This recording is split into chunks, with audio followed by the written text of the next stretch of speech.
दोस्तों, जैसा कि आप सभी जानते हैं कि 1 अप्रैल 2026 से इनकम टैक्स का न्यू एक्ट आपका लागू होने वाला है। इनकम टैक्स का जितने भी फॉर्म्स हैं वो आपके चेंज होने वाले हैं, प्लस आपके टीडीएस एंड टीसीएस में भी कुछ बदलाव किए गए हैं।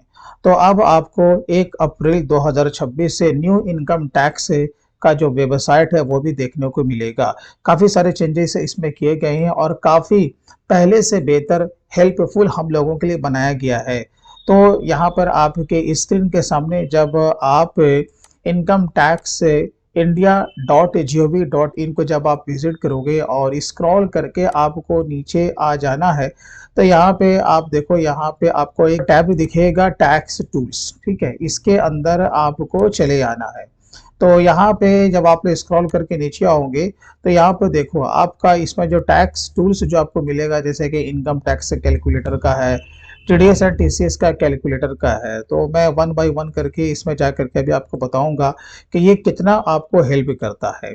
और इसके साथ साथ यहाँ पे आप देखोगे कर साथी करके एक एआई टूल को भी यहाँ पे ऐड किया गया है, यानी कि अब आप इससे चैट कर सकते हैं। जो भी आपके प्रॉब्लम इश्यूज है, आप इसको जब आप कहोगे तो ये आपको इसका आंसर भी करेगा। अभी मैं आपको आगे बताऊंगा कि इसे किस तरीके से यूज करना है।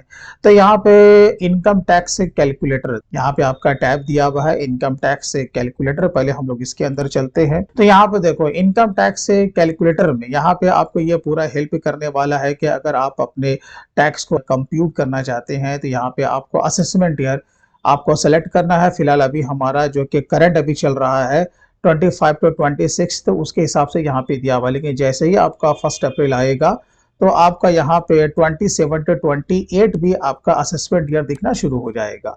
यहाँ पे टैक्स पेयर आप किस नेचर में फॉल करते हैं, जैसे कि मैंने यहाँ पे ले लिया इंडिविजुअल।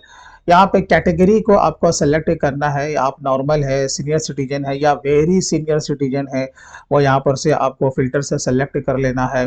रेसिडेंशियल स्टेटस है, चलो यहाँ पर आपने रेसिडेंट ले लिया। अब जैसे कि आपको पता है कि हमारा न्यू रिजीम भी चल रहा है और ओल्ड रिजीम भी चल रहा है, राइट। तो यहाँ पे जैसे ही हम लोग यहाँ पर सेलेक्ट करते हैं कि आपको न्यू रिजीम को ऑप्टिंग आउट करना है या नहीं करना है, राइट। अब जैसे कि मैंने यहाँ पर बताया कि नहीं, हमें न्यू रिजीम में ही रहना है, ठीक है, मैंने यहाँ पे इसे नो बता दिया।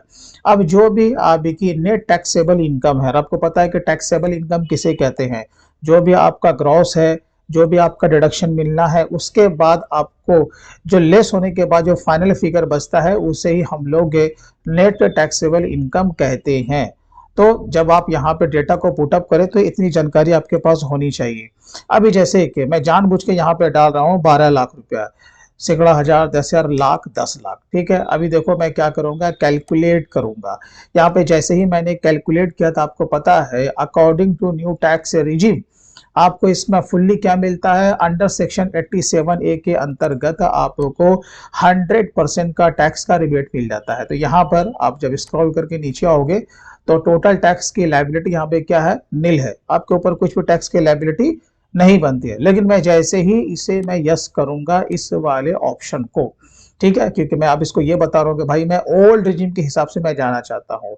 अब यहाँ पे हम लोग क्या करेंगे, कैलकुलेट करेंगे। जैसे ही कैलकुलेट करते हैं तो यहाँ पे देखो, यहाँ पे आपका 1,72,500 आपका टैक्स बनता है। 87 में किसी तरह का कोई रिबेट नहीं है अकॉर्डिंग टू लॉ। यहाँ पे हेल्थ एंड एजुकेशन से आपका 6,900 बन जाता है। तो इस तरीके से हमारे ऊपर ओल्ड टैक्स रिजिम के हिसाब से जो टैक्स की लायबिलिटी बनती है वो इतना बनता है। यहाँ पे मैं फिर से मैं रिपीट कर रहा हूँ आपके लिए, न्यू नेट टैक्सेबल इनकम, अगर आप ओल्ड रिजिम में जाते हैं तो जितना भी according to income tax rebate आपको छूट मिलना है वो सारे को लेस कर देना है। चैप्टर 6A में आपका 80C से लेकर 80U तक है, HRA का रिबेट है, मल्टीपल आपका इनकम टैक्स का रिबेट मिलता है, तो वो लेस करने के बाद, ठीक है, क्योंकि यहाँ पे अलग से कोई भी कॉलम नहीं दिया हुआ है कि आप उसमें कोई भी रिबेट को आप यहाँ पे ले सके। तो वो आपका काम होगा कि आप उसे पहले लेस करके यहाँ पर फाइनल फिगर डालें, ठीक है। तो एक तो ये फायदा है कि चलो अब हमें कहीं पर मैनुअल कुछ नहीं करना है, ये आपका सब कुछ करके दे देगा। आप जिस पे नेचर में फॉल करते हैं यहाँ पे आपका अलग अलग टैक्स पेयर का नेचर यहाँ पे दिया हुआ, ठीक है। चलो अब हम लोग आते हैं बैक और सीधा चलते हैं जो कि टीडीएस का कैलकुलेटर है हम लोग उसमें चले आते हैं। हम लोग सीधा आते हैं टीडीएस कैलकुलेटर। तो सबसे पहले यहाँ पे आपका दिया हुआ है फाइनेंशियल ईयर। तो एट प्रेजेंट अभी आपका जो 25 to 26 चल रहा है आपका वही रहेगा, लेकिन आपको पता है कि जैसे ही आपका 1 अप्रैल चालू होगा तो यहाँ पे आपका 26 से 27 भी ऐड हो जाएगा। चलिए 25 to 26 से यहाँ पे रेसिडेंशियल स्टेटस से यहाँ पर हम लोग लेंगे रेसिडेंट। अब देखो रेसिपिएंट का कैटेगरी, रेसिपिएंट का माने यहाँ पर आपका डिडक्टर है, राइट, क्योंकि टीडीएस तो कौन काटता है भाई, डिडक्टर, यानी कि जो परचेजर होता है, जो सर्विस या गुड्स को रिसीव करता है। तो यहाँ पर रेसिपिएंट का कैटेगरी मैं यहाँ पे मान लेता हूँ कि मैं यहाँ पे फर्म हूँ, ठीक है, मैंने यहाँ पे फर्म को ले लिया। पैन इज नॉट अवेलेबल, नहीं भाई पैन तो हमारे पास अवेलेबल है। अब यहाँ पर आपका जो सेक्शन है, डिस्क्रिप्शन है, मैं यहाँ पर ले लेता हूँ कि आपका यहाँ पर कॉन्ट्रैक्टर ही है, ठीक है। एग्रीगेट पेमेंट हो गया, यहाँ पे आपका सिंगल पेमेंट का भी दिया हुआ है। अमाउंट पेड क्रेडिटेड, अब यहाँ पे मान लेता हूँ कि 50,000 है, ठीक है, मैंने यहाँ पे ये मान लिया है। डेट ऑफ पेमेंट क्रेडिट मैं यहाँ पे आज का ही करंट डेट यहाँ पे मैं ऐड कर देता हूँ। और यहाँ पे देखो थ्रेशोल्ड जो लिमिट है आपका 1,00,000 रुपए का है। Whether total amount paid credit during the year is more than above threshold limit, तो यहाँ पर हम करेंगे नो, ठीक है, क्योंकि हमारा जो है 1,00,000 से ज्यादा का पेमेंट नहीं हुआ है। तो यहाँ पर हम क्या करेंगे, कैलकुलेट करेंगे। अब देखो यहाँ पर क्या करा, टीडीएस नॉट डिडक्टेबल, वो क्यों बता रहा है, क्योंकि आपको पता है कि इसने थ्रेशोल्ड को टच नहीं किया, ठीक है।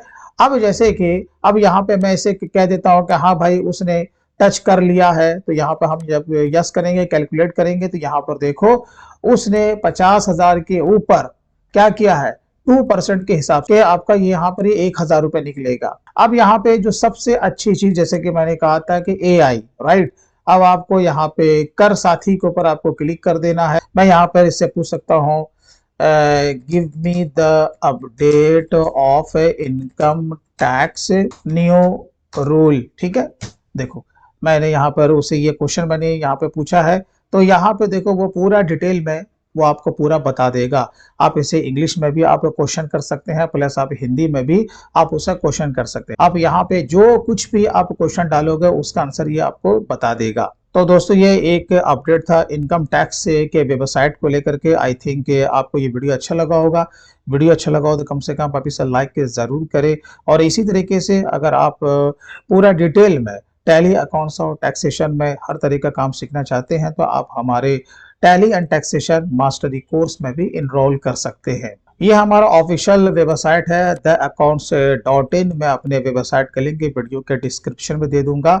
आप ये सिंपल वे में हमारे वेबसाइट को विजिट करके आप कोर्स में इनरोल कर सकते हैं। तो चलिए दोस्तों फिर मिलते हैं किसी दिन किसी इसी तरीके से अपडेटेड वीडियो के साथ। तब तक take care and bye bye.